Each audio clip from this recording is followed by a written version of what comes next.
नमस्कार विद्यार्थियों।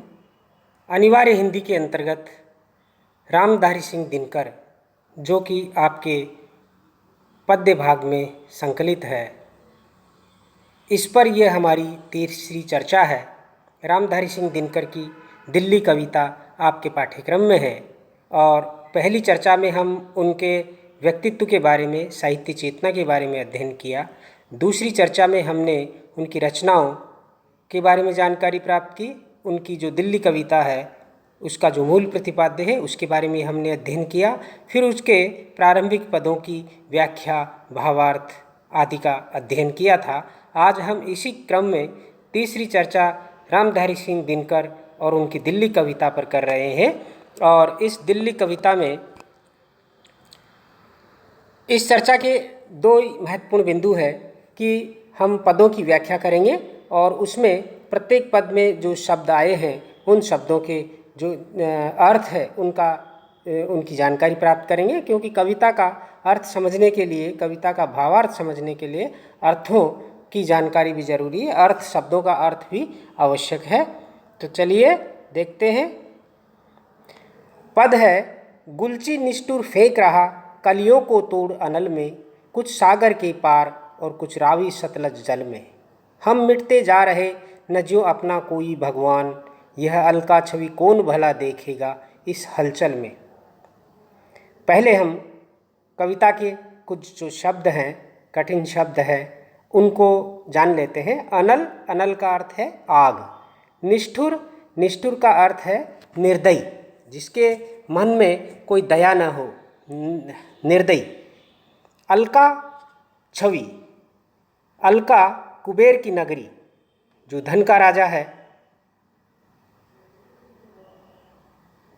देवताओं के खजाने का मालिक है कुबेर, उसकी नगरी का सौंदर्य प्रसिद्ध था। तो अलका छवि का तात्पर्य कुबेर जैसा सौंदर्य, या कि कुबेर की नगरी जैसा सौंदर्य, अर्थात दिल्ली के लिए कहा गया है कि अंग्रेजों ने दिल्ली को अपनी भोग विलासिता के लिए अलका नगरी की भांति सौंदर्य संपन्न बना रखा था। रावी, यानी रावी और सतलज दो नदियों के नाम हैं।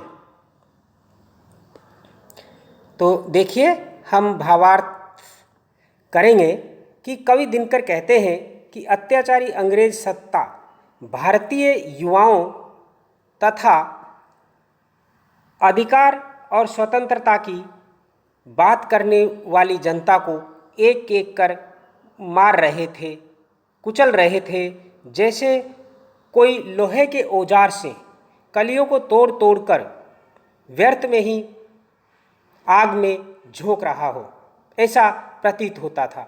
और हम भारतीय ठीक उसी प्रकार से मरते और मिटते जा रहे थे, या कि मरते और मिटते जा रहे हैं जैसे हमारा कोई रक्षक या भगवान न हो, हम अनाथ और बेसहारा हों, अर्थात आतताई किसी की नहीं सुन रहा है, हमारी कोई सुनने वाला नहीं है। इस पद में कवि दिनकर ने अंग्रेज सत्ता के सामने भारतीय जन की विलासिता, भारतीय जन की व्यवस्था और अंग्रेजों की निरस्ता का, अंग्रेजों की निरंकुशता का, निष्ठुरता का मार्मिक चित्रण किया है। आगे अगला पद है, बिखरी लट आंसू छलके हैं, देख बंदिनी है बल खाती, अश्रु पोंछने हम जाते हैं, दिल्ली आह कलम रुक जाती, अरी विवश हैं, कहो करें क्या, पैरों में जंजीर हाय, हाथों में है कड़ियाँ कस जाती, और कहें क्या, धरा न धसती, हुंकार न गगन संघाती। हाय बंदिनी माँ के सन्मुख, सुत की निष्ठुर बलि चढ़ जाती। तो शब्दार्थ देखिए, संघाती अर्थात प्राणघातक या धोखे से प्राण लेने वाला, बंदिनी जिसे बंधक बना लिया गया हो, जिसे बंदी बना लिया गया हो, बिलखाती यानी कि बिलखना, तड़फना, विवश अर्थात मजबूर, सुत अर्थात पुत्र। कवि दिनकर इसमें समस्त भारत को, भारत की आम जनता को भारत माता के रूप में संबोधित करते हैं, उसका मानवीकरण करते हुए कह रहे हैं कि कवि दिनकर कहते हैं कि अंग्रेज राज के अत्याचारों और शोषण से भारत माता अर्थात भारतीय जनता की दुर्दशा हो रही है। कवि कहता है कि भारत माता अस्त व्यस्त हो रही है, उसके बालों की लटें अलकें बिखरी और बेसुध है, बेसुध की तरह हो रही है तथा उसकी आंखों में बदहाली के आंसू झलक रहे हैं। इस प्रकार कवि दिनकर ने इस कविता में भारत माता की जो विवशता है, दीनता है, उसको प्रकट किया है।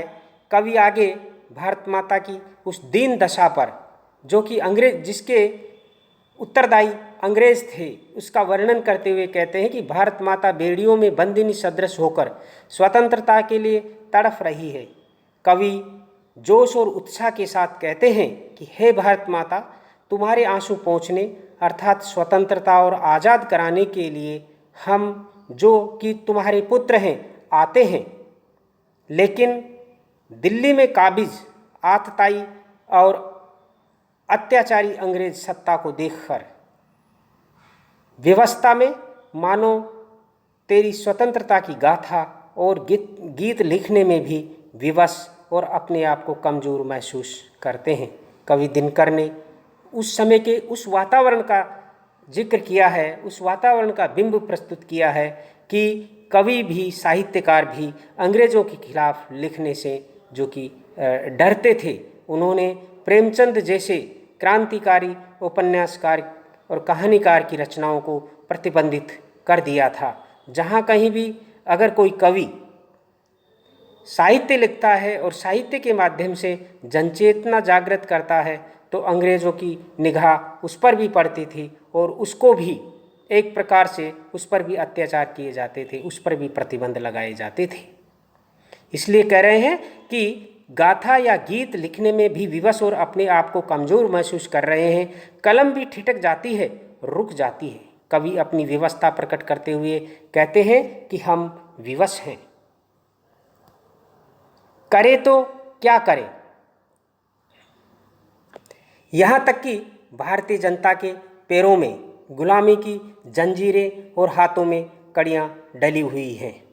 ये एक प्रकार से अंग्रेज सत्ता के सामने भारतीय जनमानस की विवशता की पराकाष्ठा थी कि भारत का प्रत्येक जन अपने इतना विवश और अपने आप को इतना मजबूर पाता था कि मानो उसके हाथों में जंजीरें जड़ी हुई हो, पैरों में जो कड़ियाँ पड़ी हुई हो। भारतीयों की गुलामी, दास्ता और विवशता का इससे बड़ा दृश्य और क्या हो सकता है।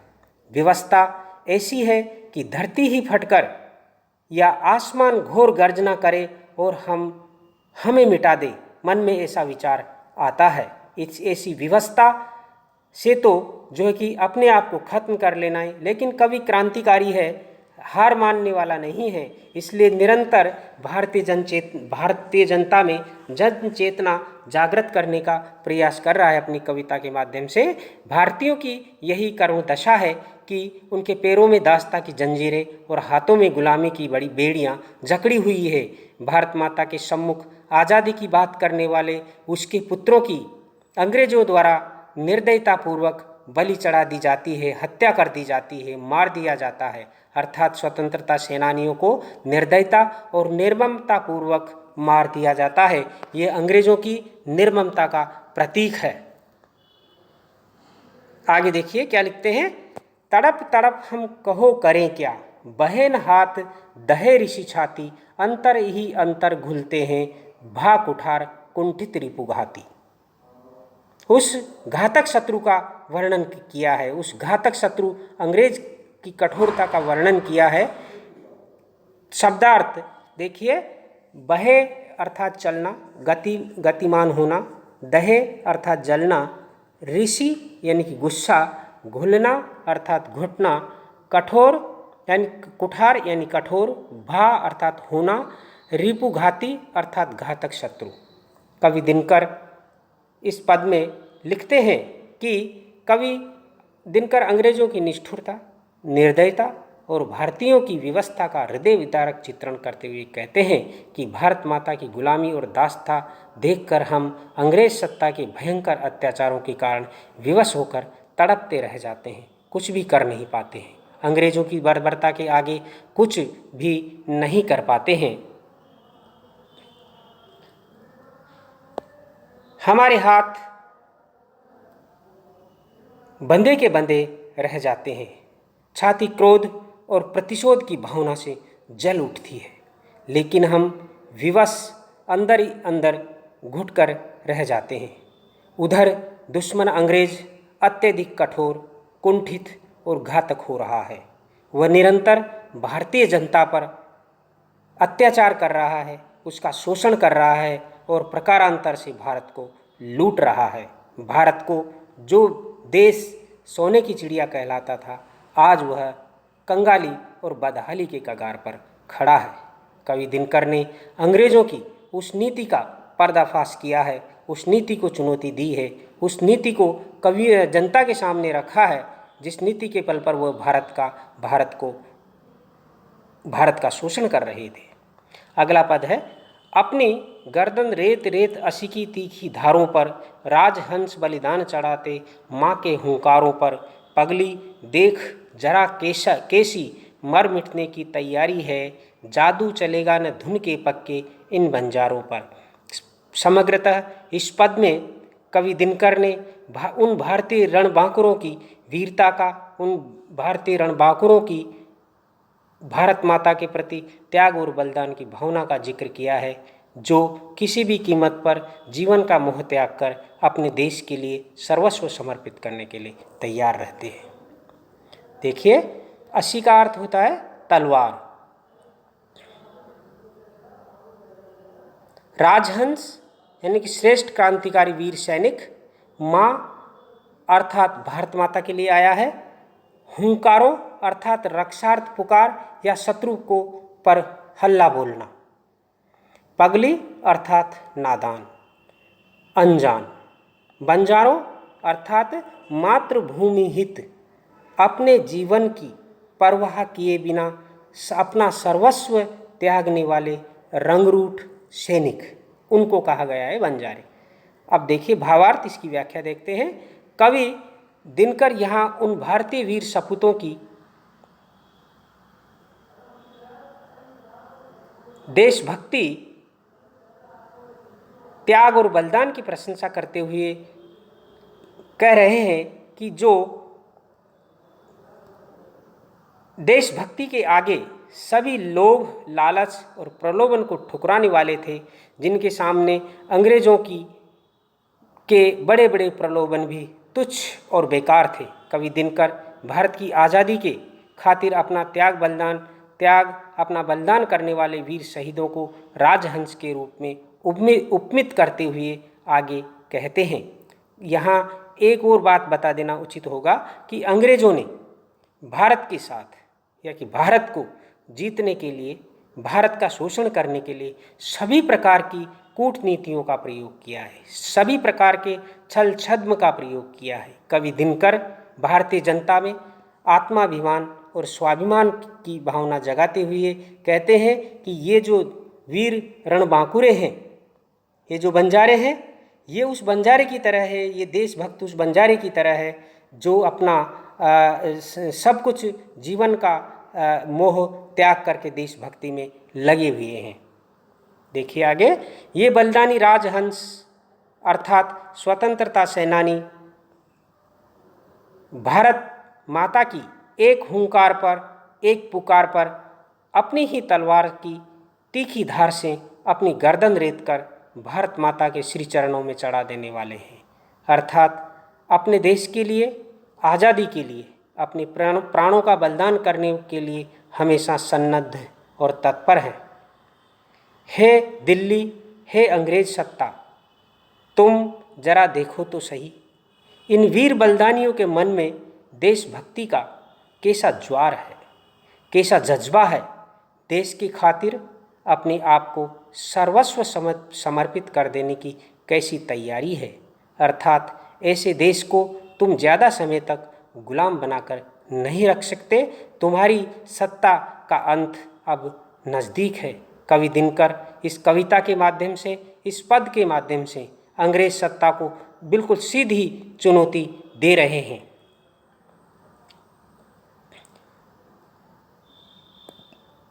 इन्होंने कैसी, इन वीर शहीदों ने, इन सेनानियों ने मन में कैसी ठान रखी है। निजी जीवन का मोह त्यागने वाले इन आज़ादी के मतवाले बंजारों पर तुम्हारा कोई भी जादू, तुम्हारा कोई भी प्रलोभन चलने वाला नहीं है। तुम्हारी कोई भी चाल सफल होने वाली नहीं है। ये देशभक्ति के पथ से विचलित होने वाले नहीं हैं। तुम कितना ही इन्हें प्रलोभन दे दो, तुम इन्हें कितना ही विचलित करने की कोशिश करो, ये देशभक्ति का ही राग गाएंगे, देशभक्ति का ही गीत गाएंगे, वही काम करेंगे जिससे कि इस देश की को यथाशीघ्र आज़ादी मिले, स्वतंत्रता मिले, अंग्रेज़ों की दास्ता से मुक्त हो। अगला पद देखिए। तू वैभव मद में इठलाती, पर कियासी सेन चलाती, री ब्रिटेन की दासी, किसको इन आँखों पर है ललचाती। यहाँ कवि ने दिल्ली को केंद्र बनाकर, दिल्ली अर्थात उस समय अंग्रेजों की सत्ता का केंद्र, उनकी भोग विलासिता का केंद्र,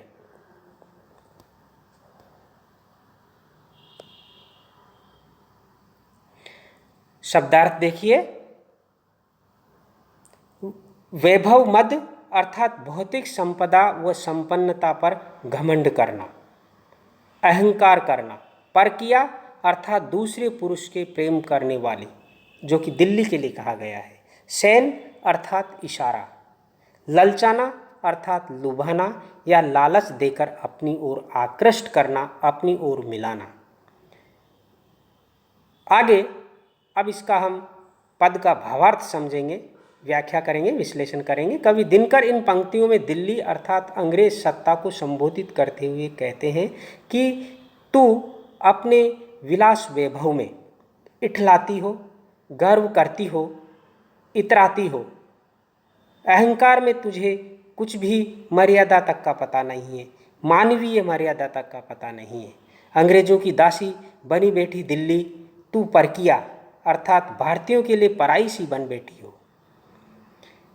तू परकिया नायिका की भांति इशारे कर करके उन भारतीय वीर सैनिकों को ललचाने की कोशिश कर रही हो, जो कि तुम्हारी ये जो चाल है यह चलने वाली नहीं है।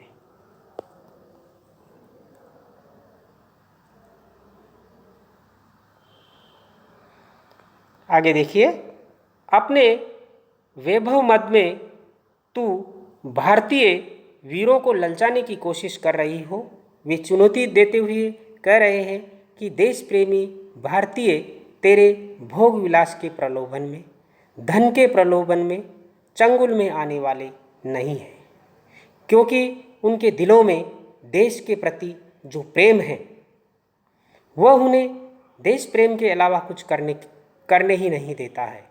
वे एक दिन विलासिता में डूबी इस अंग्रेज सत्ता को उखाड़ फेंकेंगे, किसी लालच में आने वाले नहीं हैं। आगे अगला पद है। हमने देखे यही पांडु वीरों का कीर्ति प्रसार, वैभव का सुख स्वप्न, कला का महास्वप्न अभिसार, यहीं कभी अपनी रानी थी तू ऐसे मत भूल।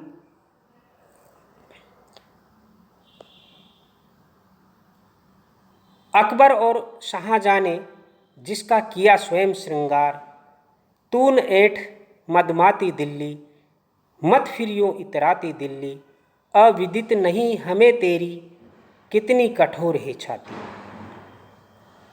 कवि यहाँ पर अतीत का गौरवगान कर रहा है। अतीत का गौरवगान करके भारतीय जनता में स्वाभिमान के भाव, आत्मगौरव का भाव जागृत करना चाह रहे हैं।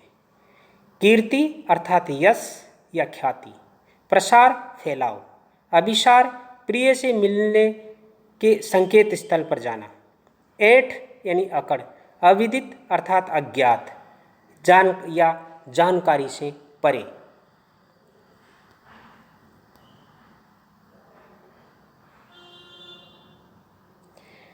भावार्थ में देखिए, कवि दिनकर भोग विलास में डूबी ऐश्वर्य संपन्न और दिल्ली और अंग्रेज सत्ता को सीधी चुनौती देते हुए और भारत के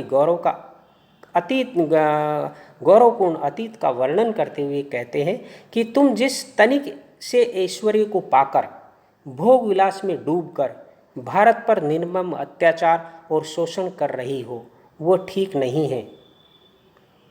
भारत के इतिहास में ऐसी ऐश्वर्य संपन्नता और वैभव के हजारों हजार उदाहरण भरे पड़े हैं।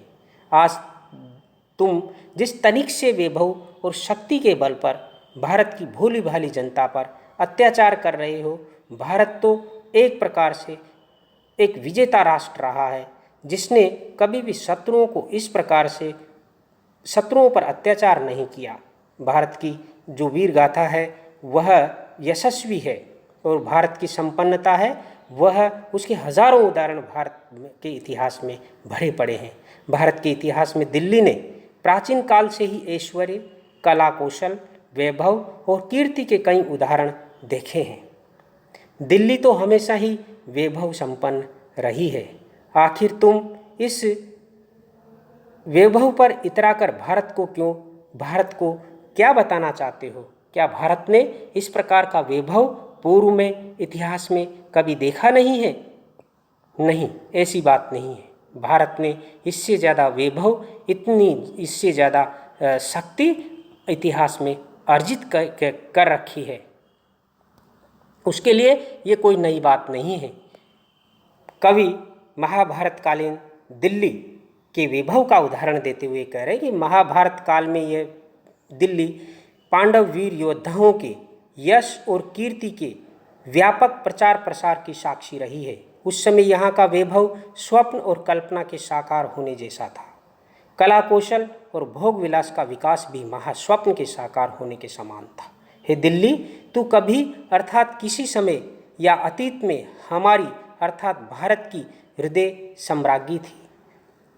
इस बात को तू अंग्रेजों के फेर में पड़कर मत भूल। आगे कवि दिनकर कहते हैं कि कवि अंग्रेजों को बताना चाहते हैं कि जिस भोग विलासिता में डूबकर तुम लोग इतरा रहे हो, भारत तो हमेशा से ही ऐश्वर्य संपन्न रहा है। अकबर, शाहजहां जैसे शासकों ने स्वयं दिल्ली का अभूतपूर्व विकास किया था, श्रृंगार किया था, लेकिन आज समय बदलने पर है दिल्ली सत्ता और शक्ति के मद में, नशे में, घमंड में तू इतनी मत इतरा। हमें विदित है, हमें पता है, हम जानते हैं कि हमसे तेरी करतूतें छिपी हुई नहीं है। तू कितनी पाषाण, सदृश और अमानवीय है। अर्थात हे अंग्रेज सत्ता, तुम कितने अमानवीय और क्रूर हो, हमसे ये बात छुपी हुई नहीं है। इस प्रकार इन पदों में हमने कवि दिनकर की दिल्ली कविता के कुछ चुने हुए पदों का अध्ययन किया, उनकी व्याख्या और विश्लेषण किया। अगली जो चर्चा होगी वह रामधारी सिंह दिनकर की दिल्ली कविता के जो शेष पद है उनकी व्याख्या और विश्लेषण होगा। और साथ ही हमारी जो चारों चर्चाएं हैं जो रामधारी सिंह दिनकर पर हमने की है, उससे संबंधित प्रश्न होंगे। क्योंकि कोटा विश्वविद्यालय कोटा में छात्रों से वस्तुनिष्ठ प्रकार के प्रश्न पूछे जाते हैं, वैकल्पिक प्रश्न पूछे जाते हैं, तो इसी प्रकार के संपूर्ण पाठ पर आधारित लगभग 40 प्रश्न आपके सामने रखे जाएंगे और उत्तर भी आपको वहीं दिए जाएंगे। आप इन्हें निरंतर याद रखें, याद करें और देखते रहें। धन्यवाद।